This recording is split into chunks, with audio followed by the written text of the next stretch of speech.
మార్గదర్శి case వ్యవహారానికి సంబంధించి ఇంకా ఒక కొలుక్కు వచ్చేసినట్టేనా దాదాపుగా రేపు మార్చి 7వ తేదీకి ఇప్పుడు వాయిదా వేసిన నేపథ్యంలో అప్పుడు క్లియర్ కట్ తీర్పు వచ్చేస్తుందా? అంటే రెండు ప్రభుత్వాల వాదనలు కూడా ఇటు ఆంధ్రప్రదేశ్ ప్రభుత్వం కానీ అటు తెలంగాణ ప్రభుత్వం కానీ ఒకే వాదన మీద ఉంది. రామోజీరావే లేరు కాబట్టి ఆయనే లేనప్పుడు ఇంకా విచారణ అవసరం లేదు అనేది. ఒక రకంగా ఉండవెల్లి అరుణ్ కుమార్ కూడా ఈ వాదంతో షాక్ తిన్నారా? అంటే భవిష్యత్తులో ఏం జరగబోతుందో, ఒకవేళ నిజంగా ఈ తరహాగే గనక తీర్పు వస్తే ఇది ఒక బెంచ్ మార్క్ కేసు అవుతుందా పలు కేసులకి? ఇది అంశం మీద చర్చించే ప్రయత్నిద్దాం. సార్ ఒకసారి అంటే రామోజీరావు గారు ఇంకా మొన్న కూడా అనుకున్న లాస్ట్ డిబేట్లో రామోజీరావు గారు లేరు కాబట్టి ఇంకా దీన్ని కేసుని క్లోజ్ చేసేస్తారా, పక్కన పెట్టేస్తారా, ఇంకా వాదనలు వినడం కూడా అనవసరమా, కోర్టు సమయం వృధానా అని ఇప్పుడు ప్రభుత్వం కూడా అదే చెబుతోంది. ఒకవేళ ఎంతవరకు పరిగణలో తీసుకోవచ్చు? రేపు తీర్పులో 7వ తేదీకి వాయిదా వేశారు కాబట్టి అప్పుడు దీని మీద ఒక క్లారిటీ వచ్చేస్తుందా? అంటే బేసిక్గా దేశంలో ఉన్నటువంటి చట్టాలు ఎలా పనిచేస్తాయి, న్యాయ వ్యవస్థ ఎలా పనిచేస్తుంది అనేది ప్రజలు చూస్తున్నారు. దానికి అనుగుణంగా రావాలి రేపు పొద్దున. ఇప్పుడు ఎవరు కంప్లైంట్ చేయలేదు కాబట్టి ఒక నేరం చేయొచ్చు అంటే కనుక అసలు రౌడీలోనూ ఫ్యాక్షనిస్ట్లే దేశంలో రాజ్యం వెళ్తారు, వెళ్ళేటప్పుడు లేపేస్తారు. ఇక ఇప్పుడు పెద్ద ప్రాబ్లం ఏముంది? ఎవరు కంప్లైంట్ చేయనియరు, చేసే పరిస్థితి వస్తే వేసేస్తారు వీళ్ళు, లేదా కంప్లైంట్ ఇచ్చినోడు లేపేస్తారు. అప్పుడు ఇంకా సాక్షి కూడా లేరు కదా, కంప్లైంట్ ఇచ్చినోడు కూడా లేడు కదా అని కేసు క్లోజ్ చేసేయచ్చు కదా ప్రాక్టికల్గా. ఇప్పుడు సాధారణంగా ఫ్యాక్షన్ గొడవల్లో నడుస్తుంటారు, రౌడీలు ఫ్యాక్షనిస్టులు అట్లాంటి కాంప్రమైజింగ్ వ్యవహారాలు చేస్తుంటారు. ఇప్పుడు అది కాదు కదా, ఇది ఆర్థిక పరిస్థితి.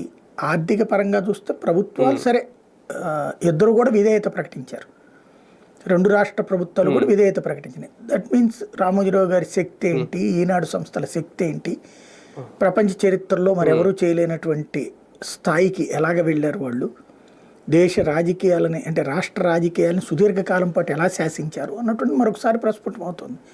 ఇప్పుడు కూడా రాజకీయాలనే శాసిస్తున్నారు వాళ్ళు, వాళ్ళ పత్రికల ద్వారా, వాళ్ళ చేతిలోని టీవీ ఛానళ్ళ ద్వారా రాజకీయాలను శాసిస్తున్నారు. ఆ రాజకీయాల్లో ఉండేటటువంటి వాళ్ళని ఎదుగుదల అంటే పురోగమనం తిరోగమనాలని వాళ్ళు డిసైడ్ చేస్తున్నారు.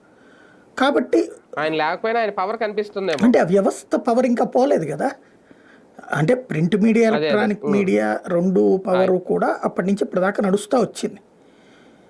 ఇప్పుడు సోషల్ మీడియా వచ్చాక కొంచెం ఇదైతే మళ్ళీ దీని మీద బురదేసి ఆపేస్తున్నారు కదా, చెడగొడుతున్నారు కదా ఇది. కాబట్టి వాళ్ళకు ఉన్నటువంటి శక్తిని వీళ్ళు అడ్వాంటేజ్గా తీసుకుంటారు కామన్గానే. అయితే మెయిన్ పాయింట్ ఏంటంటే కేంద్రం ఏమంటుంది కాదు కదా, అక్కడ రిజర్వ్ బ్యాంక్ ఆల్రెడీ చెప్పేసింది క్లియర్గా అది తప్పు తప్పు ప్లస్ చట్ట ప్రకారం శిక్షార్హమే అని చెప్పేసింది. రాష్ట్ర ప్రభుత్వాలు ఇప్పుడు ఏం చేస్తాయి అంటే మాకేం లేదు, ప్రాబ్లం ఏం లేదని చెప్పేశారు. ఇక ఇప్పుడు రెండు కోణాలు ఉంటుంది. ఒకటేంటంటే శిక్షించడం, అలాగే ఆ డబ్బులు స్వాధీనం చేసుకుని ప్రభుత్వం దగ్గర పెట్టుకోమని చెప్పడం, లేదా డబ్బులు వరకు ప్రభుత్వాన్ని స్వాధీనం చేసుకోమని ఎవడన్నా కంప్లైంట్ వస్తే రిజర్వ్ బ్యాంక్ దగ్గర ఆ డబ్బులు క్లెయిమ్ చేసుకోమని చెప్పడం. వాస్తవంగా అయితే కనుక అసలు దర్యాప్తు జరపాల్సింది దాని మీద, ఏసీబీఐ దర్యాప్తుకు ఆదేశించాల్సింది. కోట్ల రూపాయలు డిపాజిట్ చేసినోడు ఇంత రచ్చ అయినప్పుడు రావాలి, లేదా సంస్థ మూసేస్తున్నానని స్వయంగా సంస్థే ప్రకటించినప్పుడు రావాలి. వాడు డబ్బులు ఆడు తీసుకోవడానికి ఎందుకు రాలేదు, ఇది చాలా పెద్ద ప్రశ్న. వాళ్ళు ఎవరు అసలు అన్నటువంటి లెక్క తేల్చాల్సిన అవసరం అయితే ఉంది కదా. కాబట్టి అందులోనే అసలు కథ అంతా నడుస్తుంది. రాబోయే రోజుల్లో చూడాలి ఎక్కడి దాకా వెళ్తారన్నట్టు. కానీ ఇక్కడ ఒకటిసారి ఈ కేసులో ఓకే రామోజీరావు గారిది ఏం చెప్తుంది కోర్టు ఏం చేస్తే పక్కన పెడితే ఆర్బీఐ నిబంధనల విషయంలో ఇంకా రేపు పొద్దున్న ఇదే కనుక జరిగితే ఆర్బీఐ నిబంధనల్ని ఇంకా వేరే ఏ సంస్థలు కూడా ఇలాంటి ఫైనాన్స్ సంస్థలు కానీ లేదంటే ఇలాంటి చిట్ ఫండ్ సంస్థలు కానీ ఇంకా ఆర్బీఐ నిబంధనలు పట్టించుకోకుండా పక్కన పెట్టేసే అవకాశం ఉండదు. అదే కనుక జరిగితే అప్పుడు అసలు మోసాలకి అసలు కథలు అప్పుడు స్టార్ట్ అవ్వాలి. అంటే ఇప్పుడు కూడా వీళ్ళు ఆర్బీఐ నిబంధన పాటించాల్సి వచ్చింది. మొదటైతే అట్లా పాటించలేదు, దాని కారణంగానే మూసేశారు. కాబట్టి ఆర్బీఐ నిబంధనలు పాటించకుండా ఇప్పుడైతే ఎవరిని అలౌ చేయరు. ఆ రోజుల్లో రిజర్వ్ బ్యాంకు పట్టించుకోలేదు, ప్లస్ అదే పత్రిక దాని స్థాయి దాని రేంజ్ని పట్టుకుని ఎవడికాడు భయపడ్డాడు.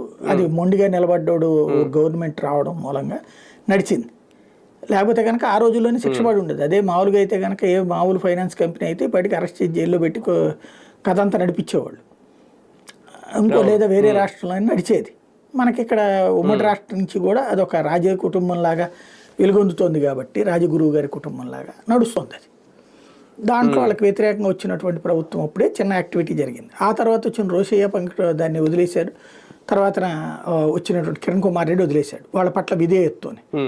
వాళ్ళు అలాగని చెప్పి ఏ రోజున కాంగ్రెస్ పార్టీని వాళ్ళు అనుకూలంగా రాశారా? కాంగ్రెస్ని ఎప్పుడు పచ్చిబూతులే తిట్టారు, కాంగ్రెస్కి నెగిటివ్గానే ప్రచారం చేశారు. కానీ వీళ్ళు వ్యక్తి స్వార్థాలు చూసుకున్నారు, వ్యవస్థీకృతంగా దాని మీద యాక్షన్ తీసుకోలేకపోయారు. దానికి సాక్ష్యం ఇంతకాలం పట్టింది దాని మీద విచారించడానికి. ఇప్పుడు కూడా ఏంటంటే ఆ ఉన్న ఇంటెన్సిటీ అన్నటువంటి దాన్ని క్లోజ్ చేసేసారు ఇక్కడ ప్రభుత్వాలు నేరుగా చెప్పినాయి కాబట్టి కేసు క్లోజ్ అయిపోవాలి. కాకపోతే రిజర్వ్ బ్యాంక్ చెప్పిన గైడ్ లైన్స్ ఆధారంగా ఏం చేస్తారనేది చూడాల్సి ఉంది ఇప్పుడు. అంటే రిజర్వ్ బ్యాంక్ ఆల్రెడీ చెప్పింది కాబట్టి ఇది నిబంధనల విరుద్ధంగా జరిగిందని దాన్ని కూడా పరిగణలో తీసుకోవాలా, కోర్టు తీసుకుంటుందా? ప్రభుత్వాలు చెప్పిందే ఇంకా జడ్జి గారిని అడగాలి మనం. జడ్జి గారు అయితే కనుక తీసుకున్నారు కాబట్టి దాని ప్రకారం తీర్పిస్తారా, లేకపోతే వీళ్ళు ఇచ్చిన దాని మీద తీర్పిస్తారా అనేది చూడాలి. న్యాయమూర్తి గారు అయితే దాని మీద ఆల్రెడీ క్లీన్గా ఉన్నారు కాబట్టి ఏం జరుగుతుందో చూడాలి. సరే, ఇంకొక వెర్షన్ కూడా ఒకటి, ఇది ఇలాంటి ఫైనాన్స్ సంస్థలకి ఏంటి రేపు పొద్దున్న ఈ తీర్పు అనేది. రెండో, సివిల్ కేసుల వ్యవహారంలో కూడా అంటే ఇలాంటి తీర్పులు వస్తే రేపు పొద్దున్న ఓటంకించే అవకాశం ఉంటుంది కదా. ఒకవేళ ఆ సంబంధించిన వ్యక్తి మరణించిన తర్వాత ఇంకా అంటే ఇప్పటికే చూడండి, ఆస్తులు తీసుకుంటారా రేపు పొద్దున్న, లేదంటే వాళ్ళు అప్పులు భరిస్తారా అంటారు. లేదు ఇంకా మరణించిన తర్వాత మాకు సంబంధం లేదు అనుకుంటే రేపు పొద్దున్న అప్పులు ఆస్తులు ఆటల వ్యవహారంలో కూడా తేడా వస్తుందా? మేము కట్టం ఒక లోన్ తీసుకొని అసలు వ్యక్తి మరణించాడు మాకేం సంబంధం అంటే రేపు పొద్దున్న బ్యాంకులు కానీ ఇవన్నీ ఊరుకుంటాయా? ఖచ్చితంగా అది ఒక ప్రెసిడియం అయిపోతుంది. ఇప్పుడు ఎక్కడుంది ఈ కేసు, ఎందుకు బయటకు వచ్చింది? ఉండవల్లి అరుణ్ కుమార్ దగ్గరికి ఒకళ్ళు చెప్పారు, అయ్యా మీ మూలంగా మేము బాగుపడిపోయామని. నా మూలంగా నువ్వు బాగుపడ్డమేందా, నీకు నాకేం సంబంధం అయ్యా అంటే, అయ్యా నేను ఫైనాన్స్ వ్యాపారం చేస్తుంటాను, మీరు ఇట్లాగా అంతకుముందు రామోజీ దాని మీద కంప్లైంట్ పెట్టారు కదా, ఆ కంప్లైంట్కి సంబంధించి ఆ కేసును కొట్టేసింది అయ్యా కోర్టు. కొట్టేసిన సందర్భంలో ఎవరి నుంచి కంప్లైంట్ లేదు కాబట్టి అని క్లోజ్ అని చెప్పారు. అదేందయ్యా నా వెర్షన్ లేదు కదా అంటే, వెర్షన్తో సంబంధం ఏముందయ్యా, ఏ కంప్లైంట్ లేదు కాబట్టి అని కొట్టేశారు, దాన్నే మేము బెంచ్ మార్క్గా తీసుకుని ఇప్పుడు వెళ్తున్నాం, మేము కూడా ఫైనాన్స్ కంపెనీ మూసేసామని చెప్పారు. అప్పుడు ఈయన కంగారు పడి వచ్చి చూస్తే కాగితాలు అక్కడ తెలిసినాయి ఇట్లాగానే. అప్పుడు ఈయన అప్పీల్కి వెళ్ళాడు, ఇక్కడ దాకా సాగతీత నడిచింది. ఇప్పుడు దానికి పరిహారమా లేదు, ఇక్కడ కథ నడిపిస్తారా? ఇప్పుడు ఇందులో లెక్కల్లో ఏంటి, ఎవరు తీసుకెళ్లారు, ఏం చేశారు, అది ఒక ఎత్తు. అసలు ఇర్రెగ్యులారిటీ ఏంటి, మిగతా వాళ్ళందరికీ ఫైనాన్స్ సిస్టంలో ఒక లెక్క ఉంది, చిట్స్లోనైనా ఫైనాన్స్లోనైనా ఆ డబ్బులు ఎక్కడ పెట్టాలి, ఏం చేయాలి అన్నది. వీళ్ళు అవి తీసుకెళ్లి వేరే సంస్థలో వ్యాపారంలో పెట్టుబడి పెట్టారు. ఇది యాక్సెప్టబుల్లా? యాక్చువల్గా అది సిబిఐ ఈడీ లాంటి వాళ్ళు విచారించాల్సిన అంశం. కానీ అక్కడ అట్లాంటిది ఏం జరగలేదు కదా, కాబట్టి వీళ్ళ పట్టు ఎక్కడికి పోలేదు. ఇప్పుడు కూడా ఆ వెనకాల ఉన్నటువంటి వాళ్ళని కాన్సన్ట్రేట్ చేస్తున్నారు అనమాట, అసలు వాళ్ళని పక్కన పెట్టేసి. అంటే ఒకటిసారి ఇప్పుడు కుటుంబ సభ్యుల బాధ్యత వహించాల్సిన అవసరం లేదు అని ప్రభుత్వాల వాదన మీదే రేపొద్దున ఆ తరహా తీర్పు వస్తేనే అతిపెద్ద చర్చ అవుతుంది. ఎందుకంటే చాలా బోర్డు తిప్పేసిన సంస్థలు ఉంటాయి. రేపొద్దున ఇదే కనుక కరెక్ట్ అయితే వాళ్ళు కూడా మాకు సంబంధం లేదు అసలు వాళ్ళు పోయారు అంటే చాలా కుటుంబాలు రోడ్డును పడే అవకాశం ఉంటుంది. అంటే ఇటువంటి ఏమన్నా పరిగణలో తీసుకుంటుందా ఫైనల్ తీర్పులో? అది మనం చెప్పలేం కదా, జడ్జి గారి ఇష్టం దాని మీద. యాజ్ ఫర్ నామ్స్ అయితే కనుక శిక్ష పడాలి. కాకపోతే అసలు నిందితుడు తప్పుకున్నప్పుడు మిగతా వాళ్ళకి దాంట్లో ఎంత లైబిలిటీ ఉంది అన్న దాని మీద శిక్షిస్తారు. వీళ్ళ లైబిలిటీ తక్కువనే చూపెడతారు. ప్రభుత్వమే చెప్పేసింది కదా ఆ లైబిలిటీ ఏం లేదని, కాబట్టి అది క్లియర్ అయిపోవచ్చు, ప్రాబ్లం సాల్వ్ అయిపోవచ్చు. చూడాలి. మొత్తానికి కొలుక్కు వచ్చేస్తుంది. అంటే మ్యాక్సిమం 99.9% రామోజీ సంస్థలకు ఫేవర్గా ఉంటుంది. ఓన్లీ 1% మాత్రం నెగిటివ్ ఉండొచ్చు. అంతే అంతే, రైట్. చూద్దాం. మొత్తానికి మార్గదర్శి వ్యవహారంలో దాదాపుగా ఇంకా ఒక ఫైనల్ మార్క్ వచ్చేసింది. రేపు మార్చి 7వ తేదీన ఫైనల్ వాయిదా ఉంటుందా, లేదంటే మళ్ళీ ఇంకొక వాయిదా పడుతుందా?